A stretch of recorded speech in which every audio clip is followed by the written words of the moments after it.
The clock on the station wall struck midnight with a resonant chime that echoed through the cavernous hall. A group of weary travelers huddled together near the entrance, the cold wind seeping through the cracked old wooden doors.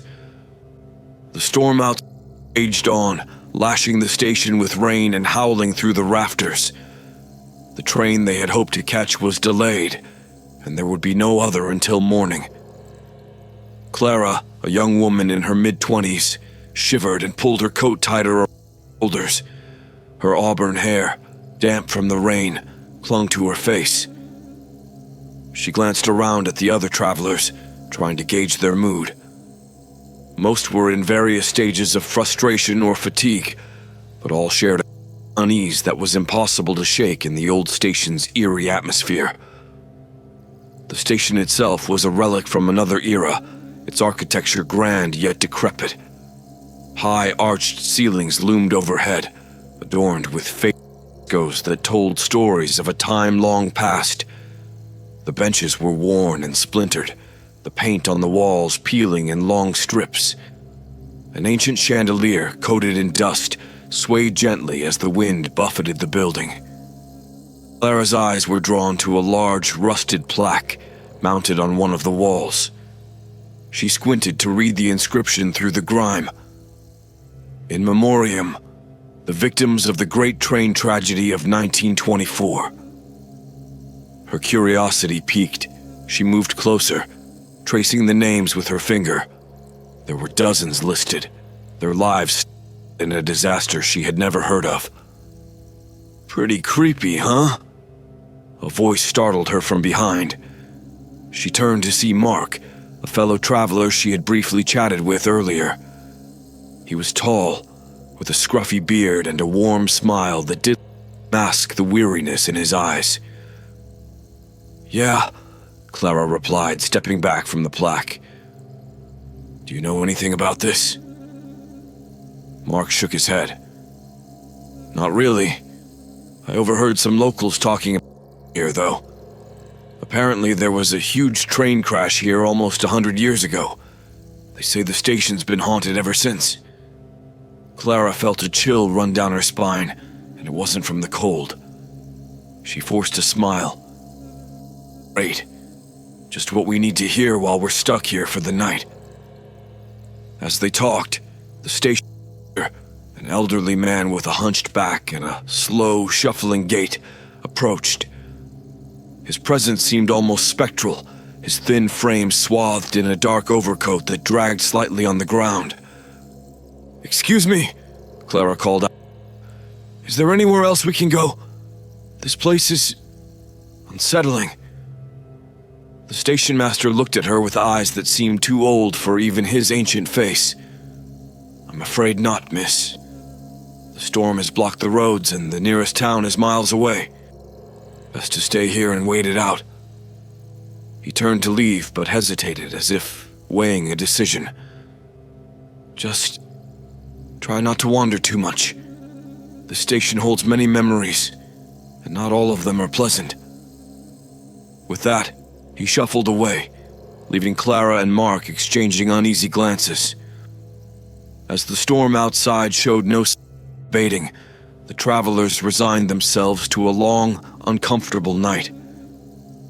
Clara found a spot on one of the benches and sat down, pulling out her phone to check for any updates on the train schedule. No signal. She sighed and put it away, glancing around at the others. An elderly couple sat huddled together, whispering softly to each other. A businessman in a rumpled suit paced back and forth, checking his watch every few minutes. Two teenagers sat in the corner, sharing a pair of earbuds and looking more bored than scared. As the minutes went by, Clara couldn't shake the feeling that something was off. It wasn't just the isolation or the decrepitude of the station. It was something deeper, an almost palpable sense of sorrow and dread that seemed to seep from the very walls. Suddenly, a faint whispering caught her attention. She looked around, but no one else seemed to notice. The whisper grew louder, more distinct, as if voices were speaking just beyond the edge of comprehension. Clara stood up, her heart pounding, and followed the sound. It led her to a darkened corner of the station where the shadows seemed to dance and flicker. "Clara," the voice whispered, clear and close now. She froze, her blood turning to ice. "Clara, help us." She turned slowly, half expecting to see one of the other travelers prank. But there was no one there. Just the empty darkness, the whispering wind, and the oppressive weight of unseen eyes watching her every move. Clara stumbled back to her bench, her legs shaking. She tried to convince herself that it was just her imagination, but the chill that had settled over her refused to dissipate. She glanced at the others, each absorbed in their own attempts to pass the time.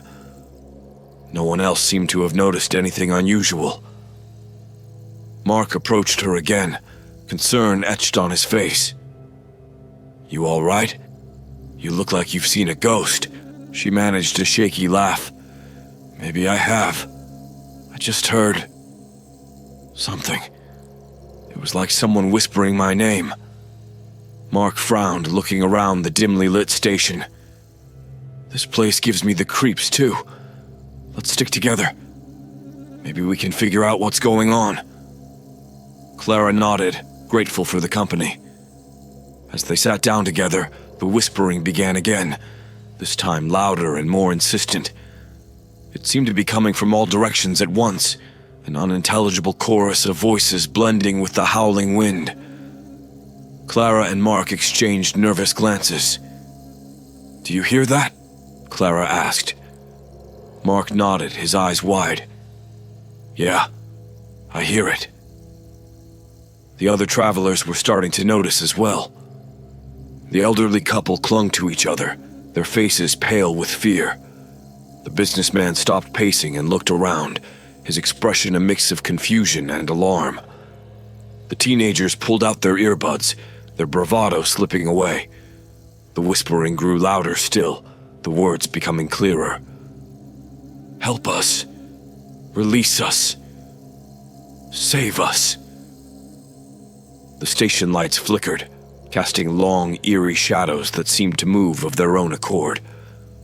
Clara felt a cold breeze pass over her, raising goosebumps on her skin.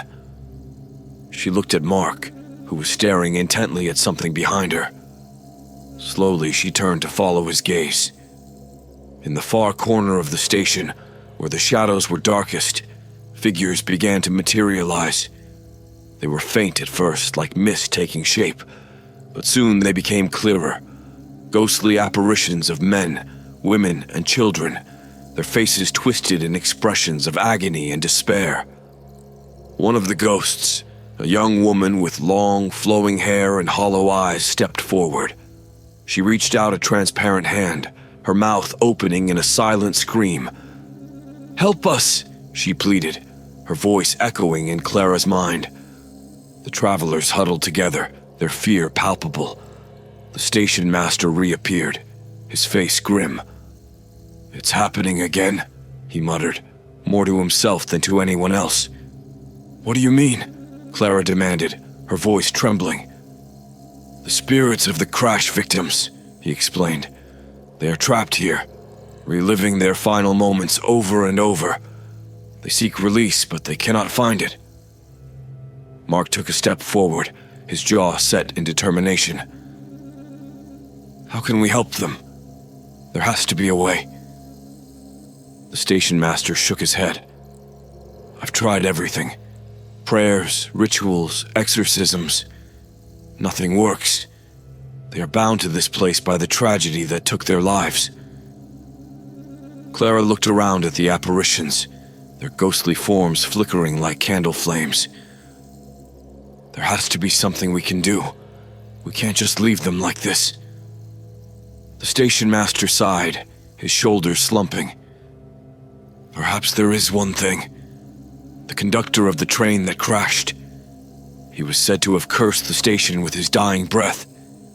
If you can find a way to lift that curse, maybe the spirits can finally be free."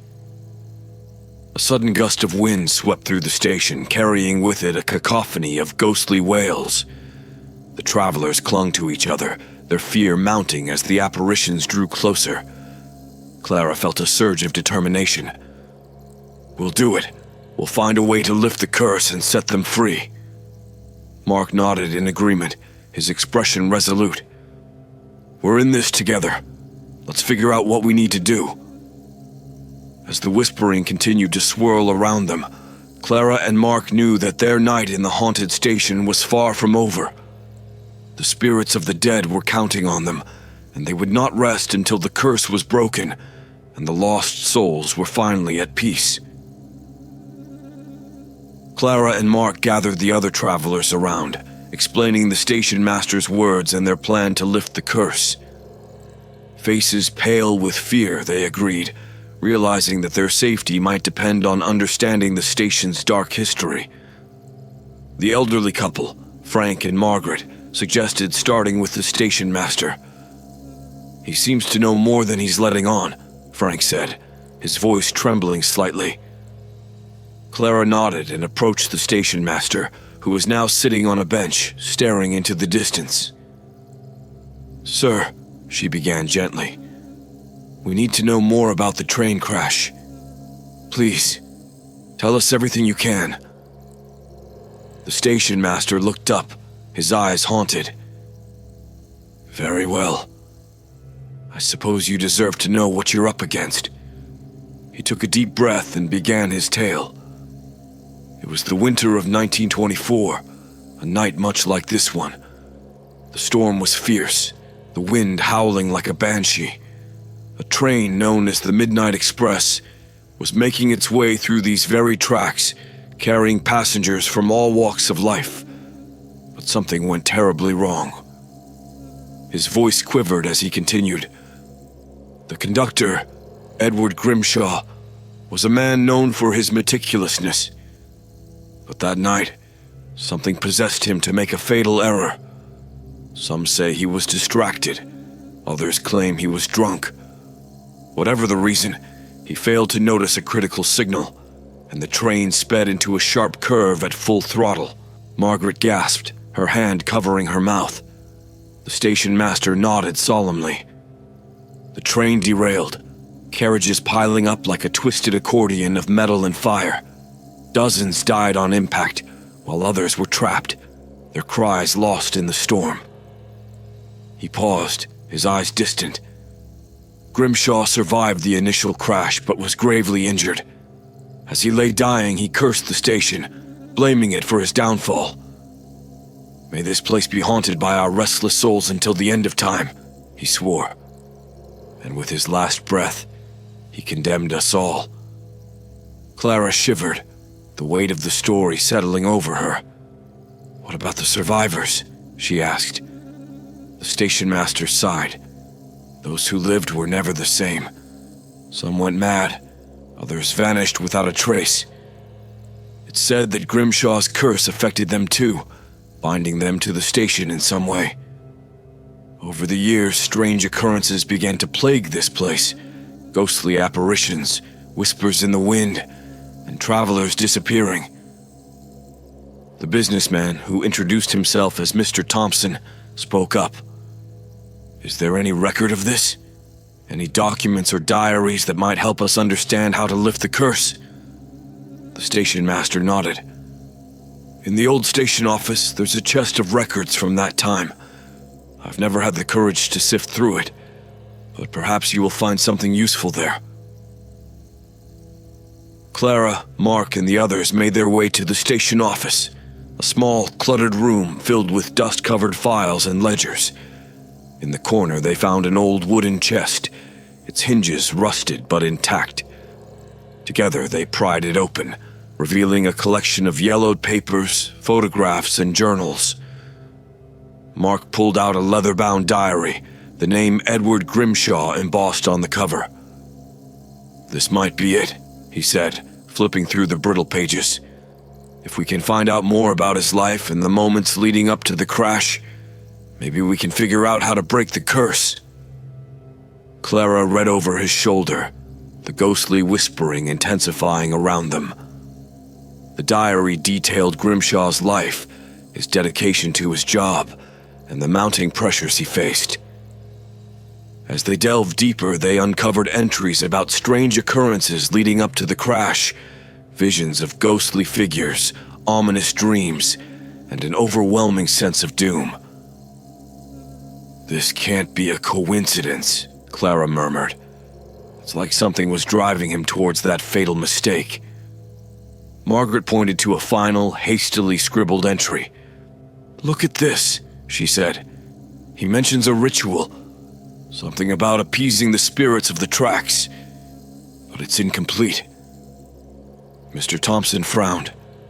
"If we could find the rest of it, we might have a chance. We need to keep looking." As the group continued their search, the apparitions grew bolder, their forms flickering in and out of existence. Clara could feel their desperation, their longing for release. Time was running out, and they needed to find the key to lifting Grimshaw's curse before they too became permanent residents of the ghostly train station. In the corner of the chest, Clara found an old, tattered book on local folklore. She flipped through its pages, her eyes widening as she found a section on rituals to appease restless spirits. "This might be what we need," she said, her voice filled with hope. "If we can perform this ritual, we might be able to free them." The group gathered around, studying the ritual. It required specific items, candles, salt, and a personal belonging of the deceased. "We can find these," Mark said, determination in his voice. "Let's split up and get everything we need. We don't have much time." As the travelers set off on their task, the storm outside raged on and the spirits of the station watched, waiting to see if they would finally be set free from their eternal torment. As the group dispersed to gather the items for the ritual, the ghostly presence in the station grew stronger, their apparitions more defined and their whispers more urgent. Clara, Mark, and Mr. Thompson worked together, searching the abandoned station for candles and salt, while the elderly couple, Frank and Margaret, looked for personal belongings left behind by the victims. Clara and Mark moved cautiously through the station, their flashlights casting eerie beams in the dark. They found a supply closet that seemed untouched for years. Inside were old candles, their wax yellowed with age, and a dusty bag of salt.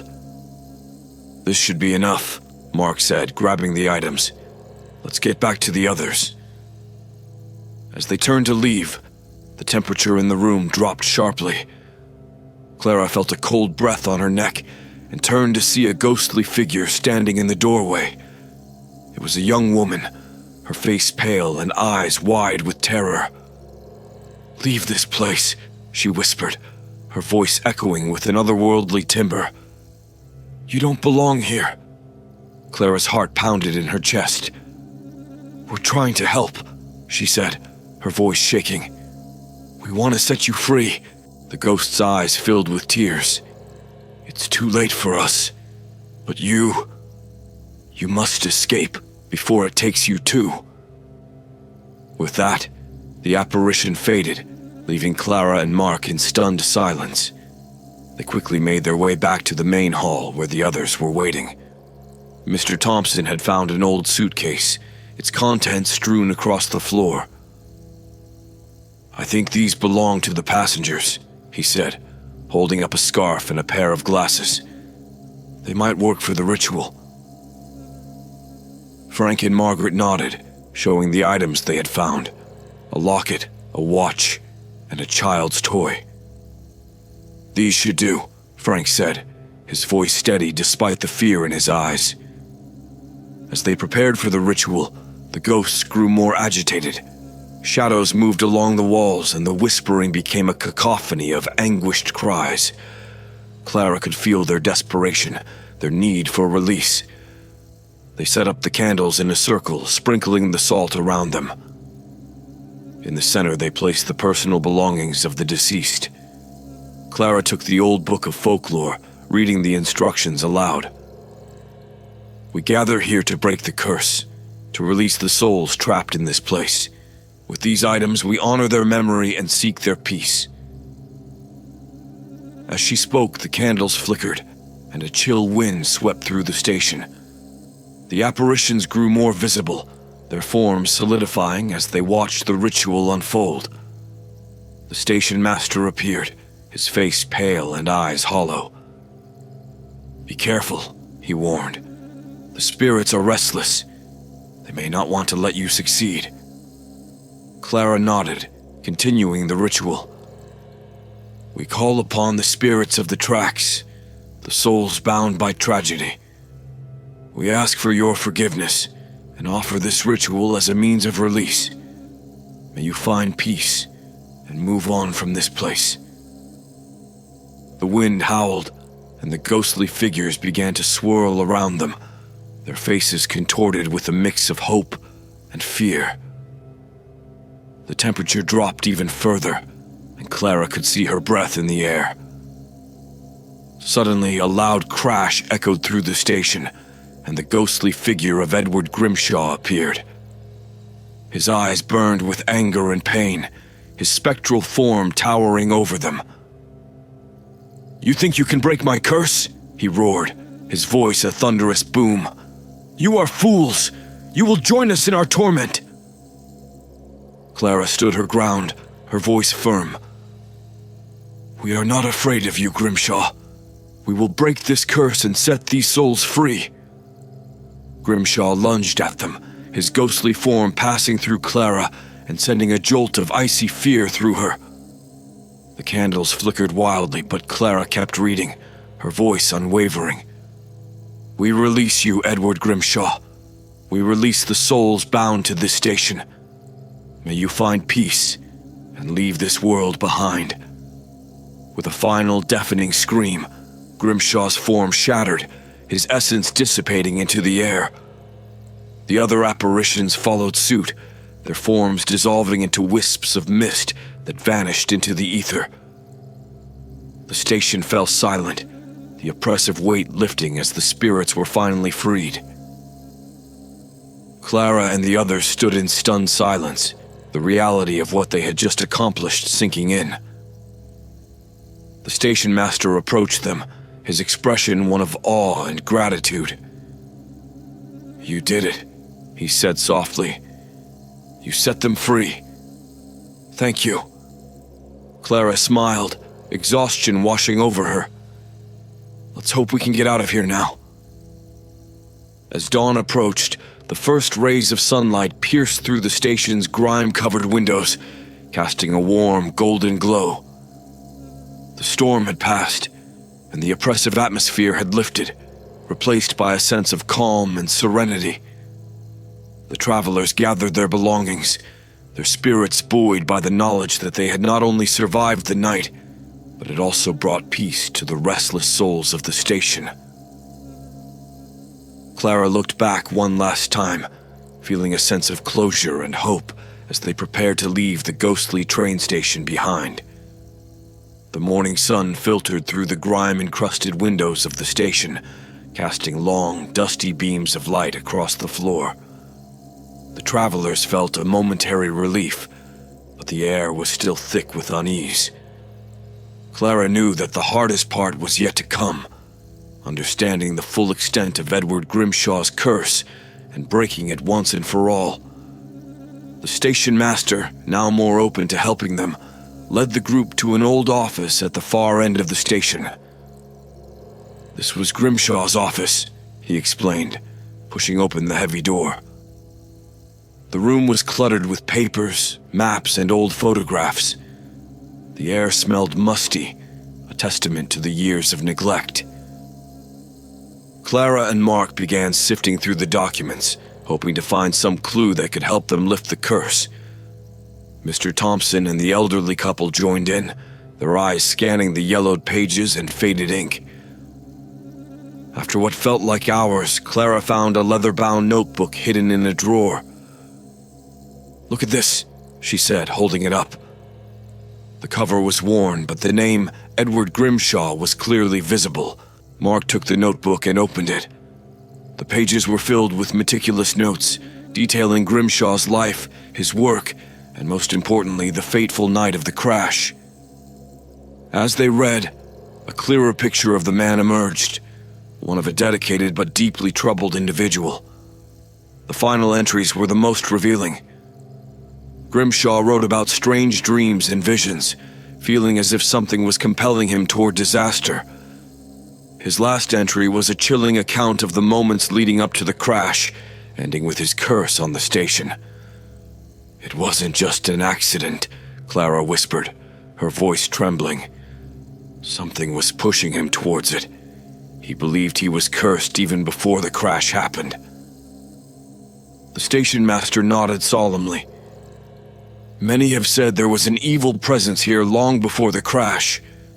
Grimshaw's curse might have amplified it, binding his spirit and the spirits of the victims to this place."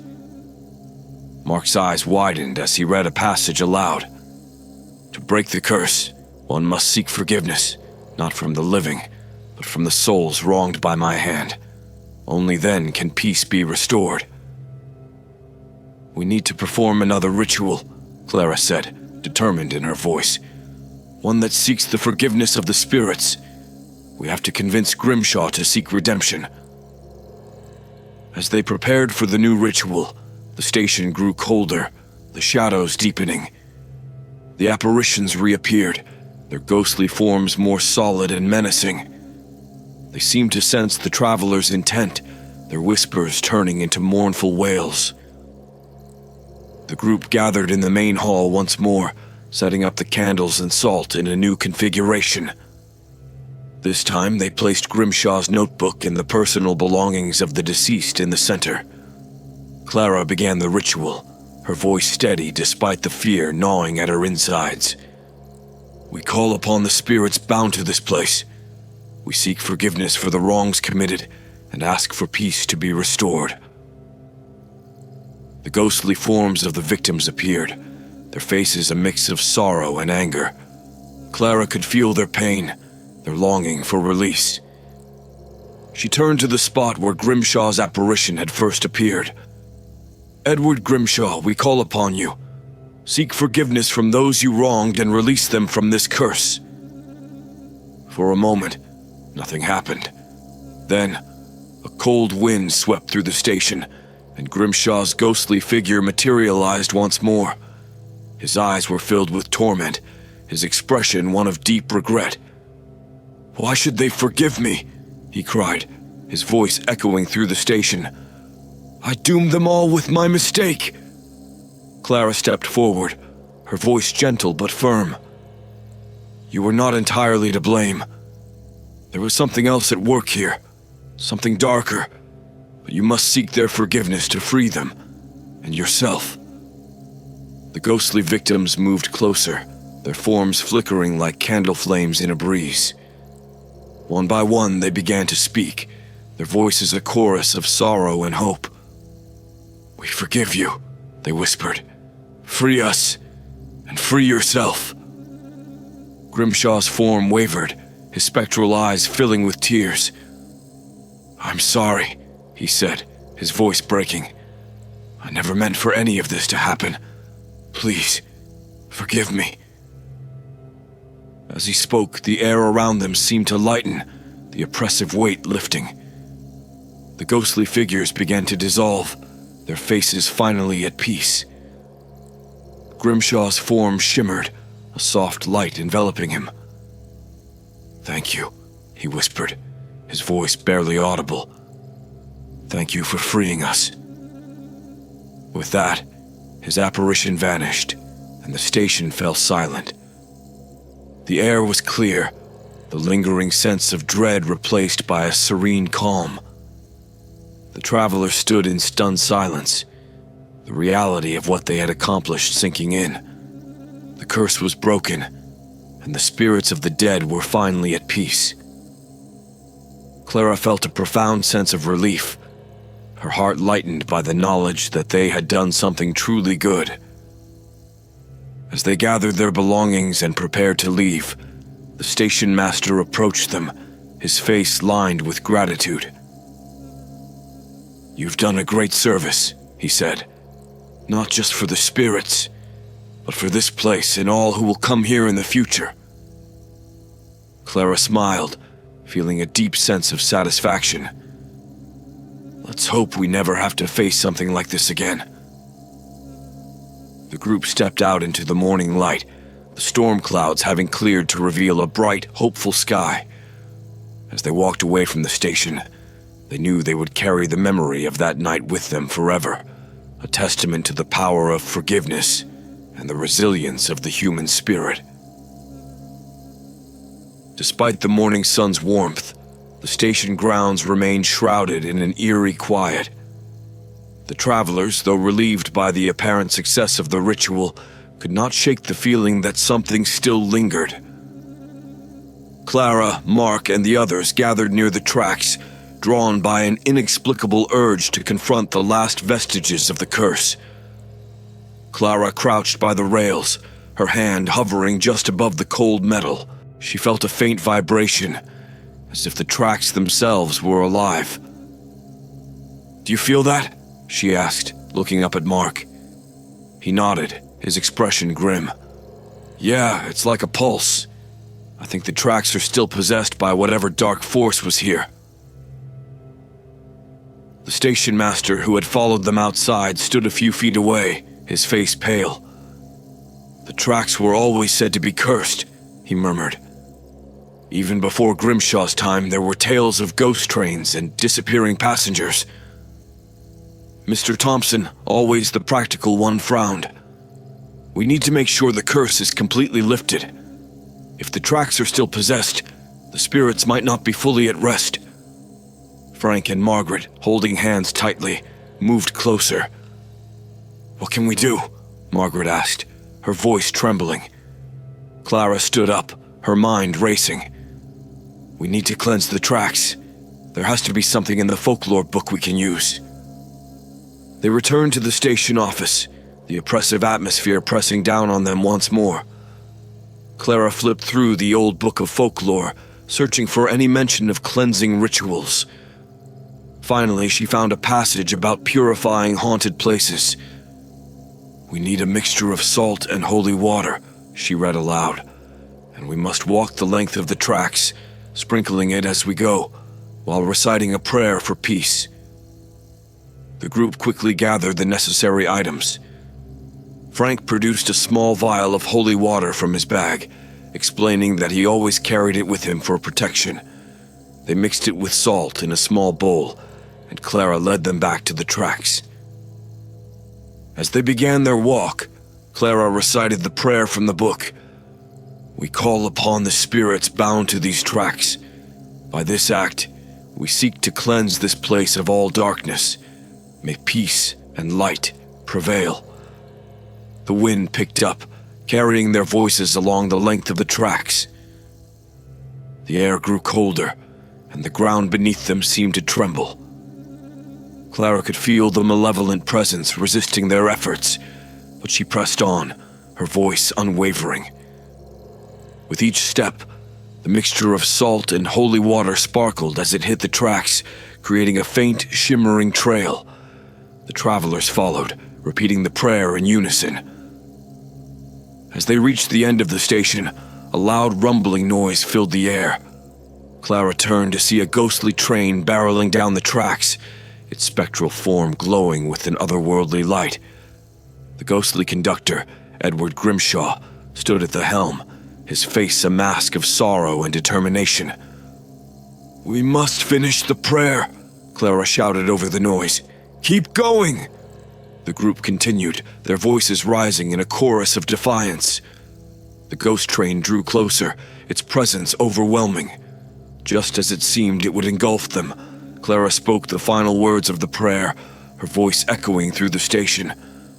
The ghost train halted, its form shimmering and then dissolving into mist. The tracks ceased their trembling, and a profound silence fell over the station. The malevolent presence was gone, replaced by a serene calm. Clara and the others stood in awe, the weight of their ordeal lifting. The station master approached them, his eyes filled with gratitude and relief. "You've done it," he said softly. The curse is truly broken. Mark smiled, the tension finally easing from his shoulders. I guess this station can finally rest in peace.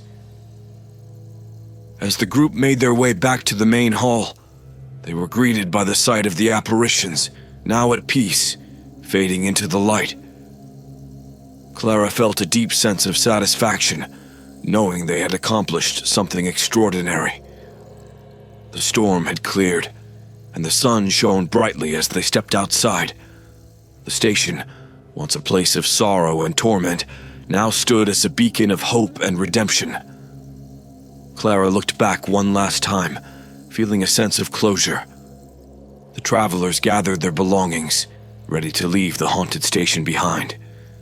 They had faced their fears, confronted the darkness, and emerged victorious. The possessed tracks were now just tracks, the ghostly whispers silenced forever. As they boarded the next train, Clara felt a sense of anticipation for the journey ahead. The horrors of the night were behind them, and a new day beckoned with promise and light. The next train wasn't scheduled to arrive until dawn, and although the storm had passed, the travelers were still marooned in the eerie station. The atmosphere, while lighter, still held a residual tension. Clara, Mark, and the others knew that their task wasn't entirely finished. The curse had been lifted, but the track still held an air of unpredictability.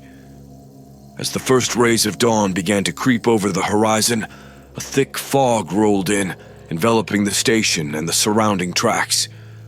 The travelers' sense of urgency heightened.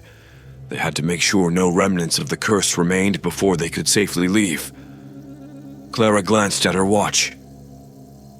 We have about an hour before the train arrives. We need to ensure everything is truly settled. Mark nodded. Let's make one final sweep of the station and the tracks, just to be sure. The group split up, each pair assigned to different areas. Clara and Mark headed back to the tracks, while Mr. Thompson and the elderly couple scoured the station itself. As Clara and Mark walked the length of the tracks, the fog thickened, muffling their footsteps. They felt a sense of urgency, knowing time was slipping away. Clara paused, listening intently. "Do you hear that?" she asked. Mark stopped and listened. At first, there was nothing but the eerie silence of the fog. Then, faintly, they heard it, the distant sound of a train whistle growing steadily louder. Clara's heart raced. It can't be the next train. It's too early. Mark frowned, peering into the fog. If it's not the real train, then what is it? The answer came in the form of a spectral light piercing through the fog. The ghostly train, once thought vanquished, was barreling down the tracks toward them. Its whistle echoed with a haunting wail, and the ghostly figure of Edward Grimshaw stood at the helm, his face twisted in desperation. "We need to get out of here!" Clara shouted, grabbing Mark's arm. They sprinted back toward the station, the ghost train's whistle growing louder and more insistent. Inside the station, Mr. Thompson and the elderly couple were examining an old map pinned to the wall when they heard the commotion. They turned to see Clara and Mark burst through the doors, breathless and wide-eyed. "It's back!" Clara gasped. "The ghost train is back!" The station master, who had been observing from a distance, stepped forward. "You must hurry. The train you've summoned is a manifestation of the curse's final resistance. If you don't stop it now, it will take all of you with it." Mark looked around frantically. "But how? We thought we did everything right." The station master pointed to an old, rusted lever near the entrance. "That lever controls the junction. If you can switch the tracks, you can divert the ghost train away from the station, breaking its final hold." The travelers raced to the lever, but the fog had made the ground slippery and treacherous. Clara reached it first, her fingers curling around the cold, rusted metal. "Stuck!" Mr. Thompson joined her, and together they pulled with all their might. The lever resisted, but with a final desperate heave it gave way, shifting with a loud grating noise. The spectral light of the ghost train grew blindingly bright, and its whistle reached a fever pitch. Clara and the others watched in awe and terror as the train, unable to stop, was diverted onto a side track, hurtling past the station and into the fog. There was a deafening silence, followed by a powerful gust of wind that swept through the station, carrying with it the last remnants of the curse. The fog began to dissipate, and the air felt lighter, purer. Clara collapsed to her knees, exhausted but relieved. "It's over. We did it." The station master approached, his expression one of profound gratitude. "You have truly freed this place. The spirits can now rest, and so can we." As the first true rays of dawn bathed the station in golden light, the travelers knew their ordeal was finally over. They gathered their belongings and prepared for the arrival of the real train, which they could now see in the distance, a symbol of their victory and the beginning of a new journey. The train pulled into the station, its whistle cheerful and welcoming. Clara, Mark, and the others boarded, leaving the haunted past behind. As the train departed, Clara looked back one last time, feeling a sense of peace. The ghostly train station, once a place of horror and despair, now stood quiet and serene, a testament to the power of courage and the triumph of light over darkness. The travelers settled into their seats, the rhythmic clatter of the train tracks a comforting reminder that they were finally on their way to a brighter future. As the real train chugged steadily away from the now peaceful station, Clara, Mark, and the other travelers finally allowed themselves to relax. The sense of impending doom had lifted, replaced by an overwhelming relief. Yet Clara couldn't shake the feeling that they still had unanswered questions about the mysterious events they had just survived. "Something still doesn't add up," she said to Mark, who sat beside her, gazing out the window at the passing countryside. He turned to her, raising an eyebrow. "What do you mean? We broke the curse, didn't we?" Clara nodded slowly. "Yes, but we don't know why this happened in the first place. Why was Grimshaw cursed? And what was the dark force that pushed him to crash the train? I feel like we're missing a big part of the story." Mark sighed, leaning back in his seat. "I guess we've only scratched the surface. There's still a lot we don't know." The elderly couple, Frank and Margaret, overheard their conversation and leaned in.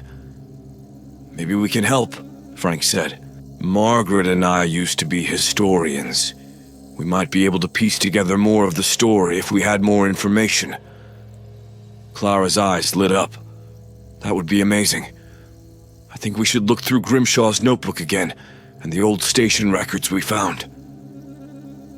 As the train continued its journey, Clara, Mark, Frank, and Margaret gathered around a small table, spreading out the documents they had collected.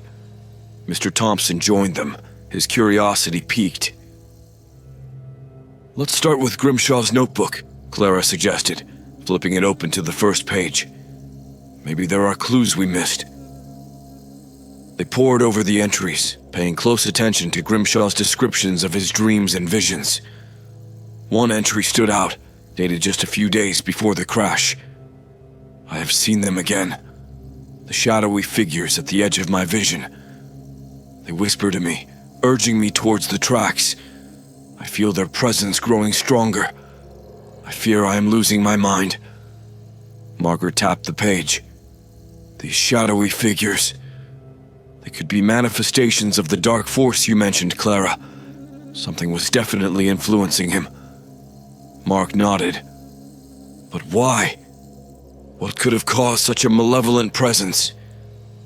Frank flipped through the station records, pausing at an old newspaper clipping. "Look at this," he said, placing the clipping on the table. The headline read, "Local man accused of witchcraft. Vanished mysteriously." Clara read the article aloud. In 1899, a man named Elias Thornton was accused of practicing witchcraft in the nearby town. He disappeared before he could be brought to trial. Some believe he cursed the land out of vengeance. Mr. Thompson frowned. If this Thornton character cursed the land, it could explain the dark force that influenced Grimshaw. But why target the train? Margaret tapped her chin thoughtfully. Perhaps the curse was not specific to the train, but to the land itself. When the tracks were laid down, they might have disrupted something. An old burial ground, perhaps, or a place of power. Clara's eyes widened as pieces of the puzzle began to fit together. So, Thornton's curse lay dormant until the tracks were built, and Grimshaw's train triggered it. The malevolent force pushed him to crash the train, creating the tragic event that bound the spirits to the station. Mark nodded slowly. That makes sense. But how do we know the curse is truly lifted? Frank pointed to another entry in Grimshaw's notebook. He wrote about a ritual to appease the spirits of the tracks, but it was incomplete. Maybe there's more we need to do. As they continued to study the documents, they found references to a sacred site in the nearby woods where Thornton was believed to have performed his rituals. If we go there, we might find more answers, Clara suggested.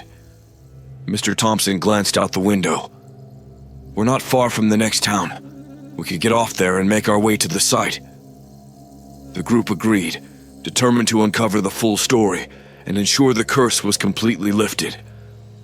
When the train pulled into the next station, they disembarked and set off towards the woods, following the directions from Grimshaw's notes.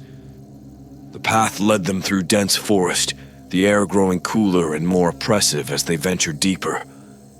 They finally arrived at a small clearing, marked by ancient stones arranged in a circle.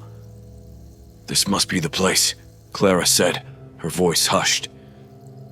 They searched the area, finding symbols carved into the stones and remnants of old offerings.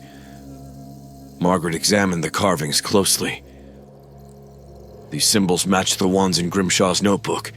This is definitely where Thornton performed his rituals. As they stood in the clearing, the wind picked up, carrying with it faint whispers.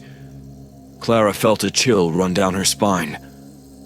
We need to perform one final ritual to cleanse this place and lift the curse for good.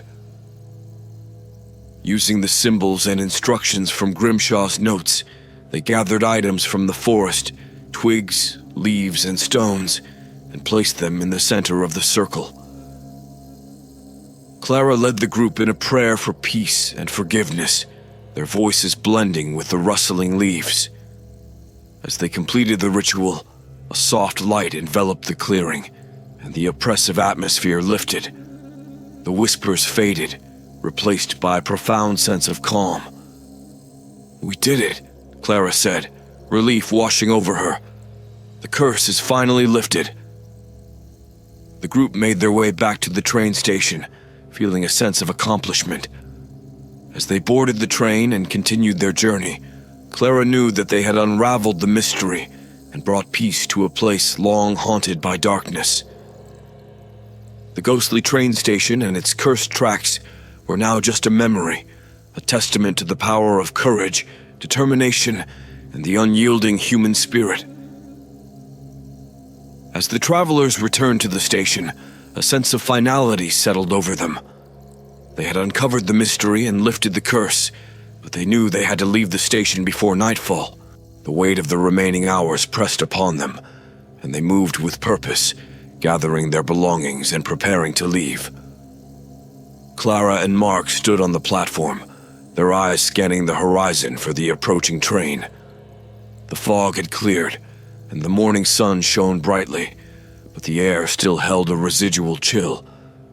The others joined them, their faces reflecting a mix of exhaustion and relief. "Do you think it's really over?" Margaret asked, her voice trembling slightly. Clara nodded, squeezing her hand reassuringly. "I think so. We've done everything we can. Now we just have to leave this place. As they waited, a low rumble echoed through the station. The ground beneath them trembled, and the air grew cold once more. Clara's heart skipped a beat. "Do you feel that?" she asked, her voice barely above a whisper. Mark nodded, his eyes wide with alarm. "Something's not right. The train should have been here by now." Suddenly, the ghostly whistle of the phantom train pierced the air. The spectral light appeared again, barreling down the tracks toward the station. The ghostly figure of Edward Grimshaw stood at the helm, his expression one of torment and desperation. Clara's heart pounded in her chest. "We have to go now. The real train will be here any minute, and we can't let the ghost train trap us." The travelers scrambled to gather their things, but the ghost train was approaching too fast. Clara and Mark led the way, running down the platform toward the exit, but the ghost train's whistle grew louder, its presence overwhelming. "Split up!" Clara shouted. "We need to draw it away from the station!" The group scattered, running in different directions. Clara and Mark headed for the woods, hoping to lose the ghost train in the dense trees. The others took different paths, their footsteps echoing in the silence. The ghost train followed Clara and Mark, its spectral light illuminating the darkening forest. Clara's breath came in short gasps as she sprinted through the underbrush, her heart racing. She could feel the train's cold presence growing closer, its whistle a haunting wail. "We need to find a way to stop it," Mark shouted, his voice filled with desperation. Clara racked her brain, searching for a solution. Then she remembered the sacred site they had visited earlier. "The ritual site," she called out. "If we can lure it there, maybe we can trap it." They changed direction, heading back towards the clearing. The ghost train followed, its form flickering and wavering as it moved through the forest. Clara and Mark reached the clearing, the ancient stones glowing faintly in the dim light. "Quick, we need to recreate the ritual," Clara said, her hands shaking as she gathered twigs and leaves. Mark joined her, arranging the items in the center of the circle. Clara began to chant the prayer for peace and forgiveness, her voice steady despite her fear. The ghost train approached, its spectral form filling the clearing with an eerie light. The wind picked up, swirling around them as the train came to a halt at the edge of the clearing. Grimshaw's ghostly figure stepped forward, his eyes filled with torment. "You cannot escape," he said, his voice echoing through the forest. Clara continued the chant, her voice rising above the wind. "We call upon the spirits bound to this place. By this act, we seek to cleanse this place of all darkness. May peace and light prevail." The ghost train shuddered, its form flickering as if fighting against the ritual's power. Grimshaw's expression softened, a look of realization dawning on his face. "I never meant for this to happen," he said, his voice breaking. "Forgive me." As Clara finished the prayer, the ghost train's form dissolved, the spectral light fading into the air. Grimshaw's figure shimmered, a soft glow enveloping him. "Thank you," he whispered, his voice barely audible. "Thank you for freeing us." With a final blinding flash of light, Grimshaw and the ghost train vanished, leaving the clearing bathed in a serene calm. Clara and Mark stood in stunned silence, the weight of their ordeal lifting. "We did it," Clara said softly, her voice filled with relief. "It's over." They made their way back to the station, where the others were waiting. The real train had finally arrived, its whistle a welcome sound.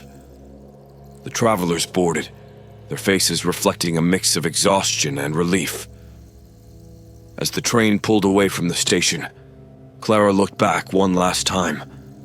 The haunted station and its cursed tracks were now just a memory, a testament to the power of courage and determination. The travelers settled into their seats, the rhythmic clatter of the train tracks a comforting reminder that they were finally on their way to a brighter future. Clara closed her eyes, feeling a profound sense of peace. They had faced their fears, unraveled the mystery, and escaped the ghostly station. The ordeal had tested their limits, but they had emerged stronger, their bonds forged in the crucible of their shared experience. As the train carried them toward the horizon, they knew they were leaving behind more than just a haunted station. They were leaving behind their fears, their doubts, and the darkness that had once threatened to consume them. The ghostly train station was no longer a place of horror, but a symbol of their triumph. The journey ahead was filled with promise, and they were ready to face whatever challenges lay ahead. The ghostly whispers were silenced, and the spirits were at peace, their journey finally complete. The train pulled away from the haunted station, the rhythmic clatter of the tracks a comforting reminder that they were finally on their way to safety. Clara, Mark, and the others settled into their seats, the weight of their ordeal still heavy on their minds. As the sun rose higher in the sky, the horrors of the night seemed to recede, but a lingering tension remained.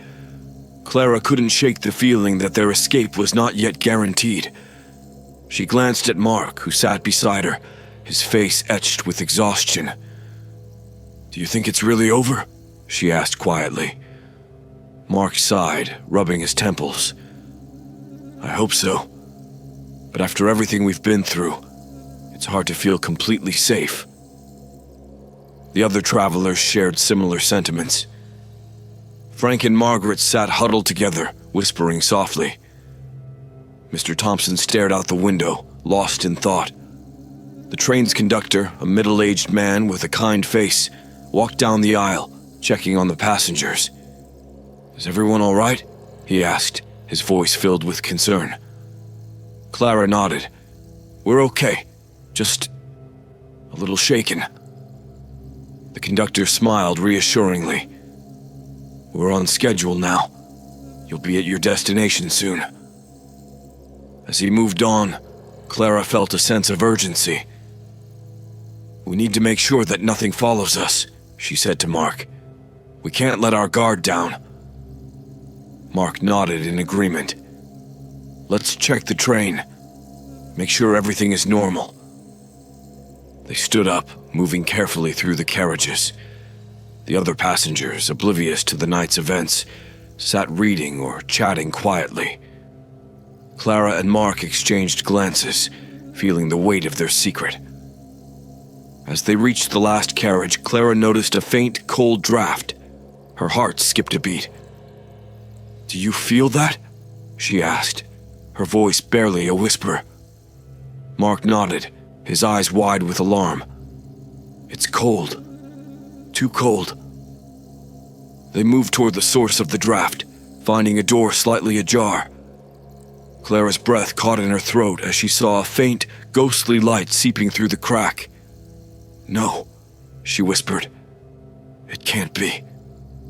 Pushing the door open, they were confronted with a sight that froze their blood. Standing on the tracks behind the train was the ghostly figure of Edward Grimshaw, his face twisted in a mixture of sorrow and determination. The spectral light from the ghost train flickered around him, its whistle a haunting echo in the distance. "You cannot escape!" Grimshaw's voice echoed, filled with anguish. "The curse is not yet broken." Clara's heart pounded in her chest. "What do you want?" she demanded, her voice shaking. Grimshaw stepped forward, his ghostly form shimmering. "I seek redemption. My soul cannot rest until the wrongs I have committed are made right." Mark stepped beside Clara, his expression resolute. "We thought we broke the curse. What more do you need?" Grimshaw's eyes filled with tears. "You must confront the darkness that lies within. Only then can the curse be truly lifted." Clara felt a chill run down her spine. darkness within. What does that mean? Grimshaw's form began to waver. Look within yourselves. Face your fears, your regrets. Only then will you be free.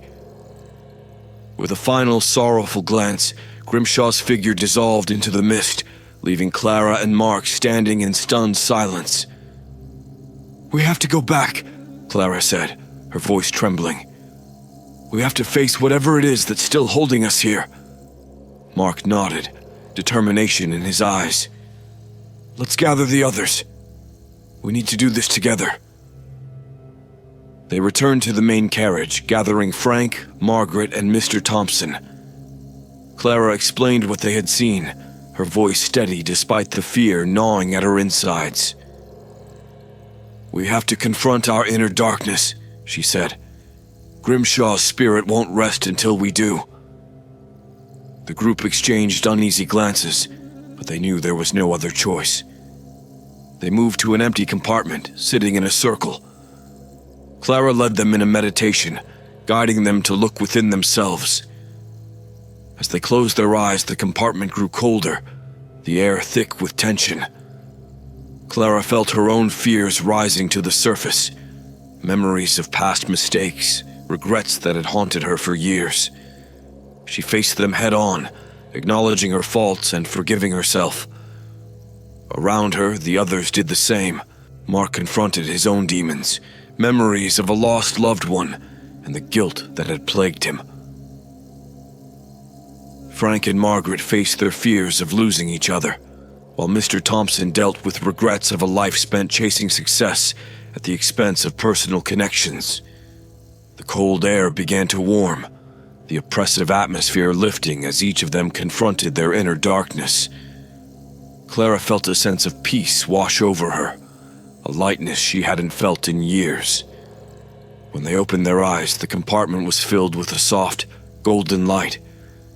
The ghostly presence was gone, replaced by a profound sense of calm. "We did it," Clara said softly, tears of relief streaming down her face. "We faced our fears." Mark smiled, reaching for her hand. "We did. And now, we can truly move on." As the train continued its journey, the travelers felt a deep sense of closure.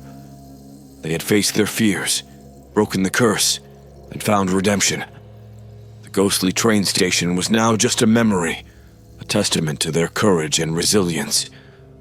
Clara looked out the window, watching the landscape pass by.